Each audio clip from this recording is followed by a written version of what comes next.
Hey, what's going on, guys? Ian from MaddenSchool.com, and today I want to go over my way of running this PAY shot play that both Mason and Stickwork had covered yesterday and the day before. So 2 days ago, Mason covered his way, really effective way of doing it. He put the tight end on a streak route, the B receiver on a drag, and then he created this kind of an overflow concept if we move this receiver over here. And so you have the low and the high read here. They'll both get open.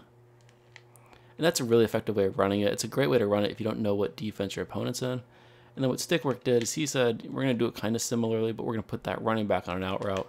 And now we're going to have a high-low read on both sides of the field. So we have the deep crossing route, then the drag route, and the out route.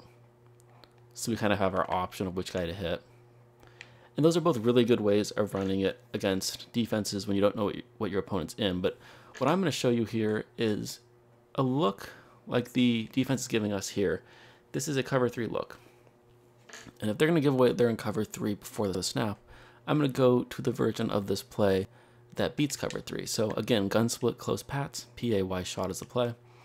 What I'm going to do is I'm going to put the B or circle receiver on a hitch route and then motion the tight end over here to the right. So basically what I have here is I have crossing routes with that underneath route. I can playmaker that guy whichever side I want. But if you get a cover 3 defense like it looks like here, we're just going to wait for that X receiver to come open. We're going to lead pass up. And if you have a fast guy in that spot, it's pretty much touchdown every time you go against cover 3 defense. Now your opponent can't stop this play by using the protect the sticks feature, which is Y or triangle, and then L1 or LB. But it's not necessarily going to stop it. It's just going to stop that touchdown. You can still hit that crossing route. You can still playmaker your guy. But I'm going to go over here kind of why this play works. So when we motion Gronk out here, or your tight end, he's going to kind of occupy this cornerback in the deep third part of the field. And the cornerback's going to run with him just for a little bit. And then he's going to realize that we have the crossing route coming the other way. But then at that point, it's kind of too late. So now we have all of this space over here that we can hit. Now the reason we have the guy on the hitch route is a lot of times that's going to sucker up the guy in the purple zone or light blue zone, and that's going to make that guy even more wide open.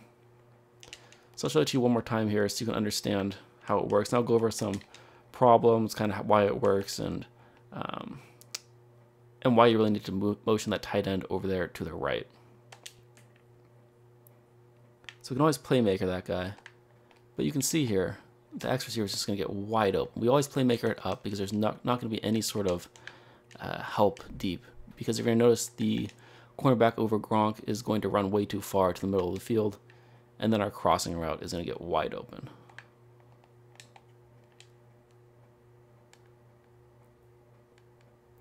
So I'm going to show it to you here. If you don't motion Gronk, you're going to notice the play is no longer going to work. So if we just leave Gronk in his normal spot, we set it up exactly as is, that cornerback's not going to follow him. So we can try to throw it to this guy. A lot of times you can still be able to hit him, but you can see it's just not open at all. And so what we need to do is we need to motion Gronk out here. And the reason we put this B receiver on that hitch is to try to drag up any zones over there on the right so they don't drift back and kind of get in the way of that X receiver there.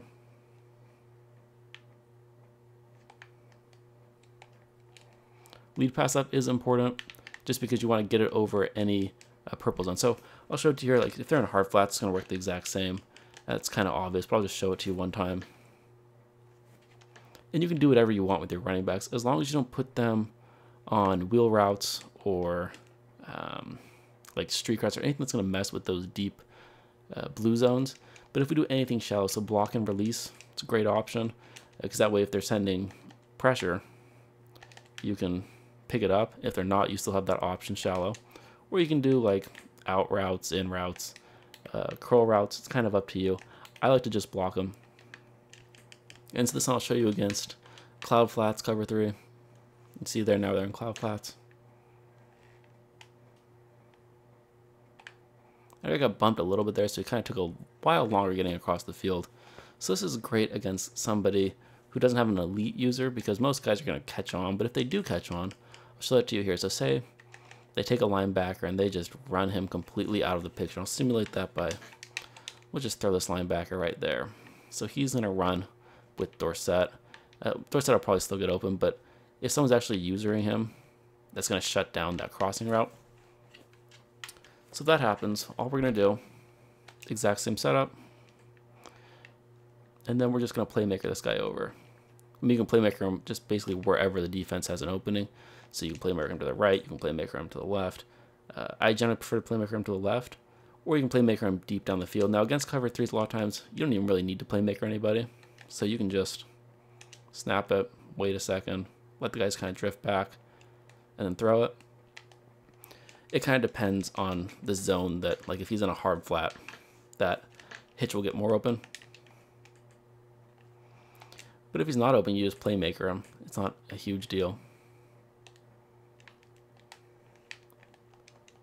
But basically, for this play, we're just looking to the X receiver.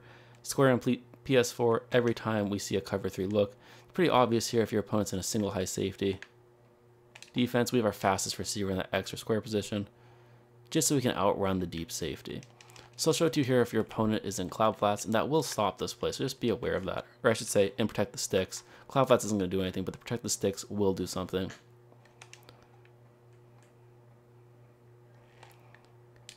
You can see it's a much tighter throw. You can probably throw to the hitch against protect the sticks, but I wouldn't recommend throwing to that deep cross route. And you can tell pretty early on that the cornerback on the right isn't going to follow the tight end, so you know to protect the sticks. And then you're just maybe throw to the hitch. You don't have to playmaker them when they're in protect the sticks. Because even if your opponent is in protect the sticks, he's still going to follow those crossing routes. Because a lot of crossing routes get especially open against protect the sticks. So you still should have that hitch underneath. You still have good blocking. You can always do, different things with your running backs.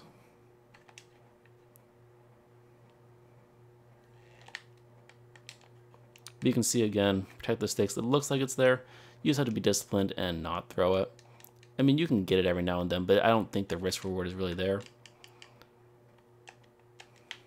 If I see protect the sticks, I'm generally always just going to look to hit the hitch, and if he's not there, but he's there, but if he's not there, we'll just playmaker him.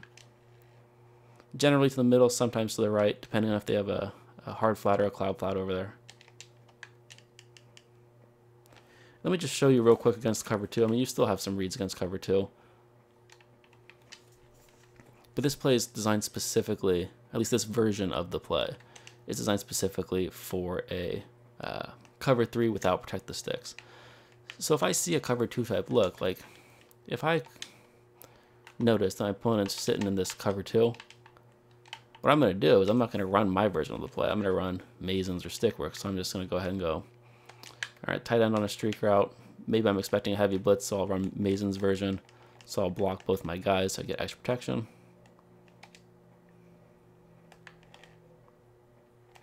And I wanted to hit the X receiver deep there. The B receiver was open the whole time.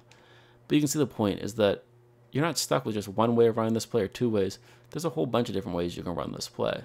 So I hope after the 3 different versions of this play you've seen that you get a really clear understanding of how to run the PAY shot play out of the gun split close pats formation. Now if you want more plays just like this, more in-depth breakdowns, our Madden 19 New England offensive ebook is available now to Madden School Unlimited members. It comes with, I believe, 35 plays and about 7 or 8 formations and some gameplay videos. And so a lot of people are really enjoying that book. If you want to really dive deep into how these plays work and how to put them all together in a scheme, it's a really good option. So until the next time, guys, take care.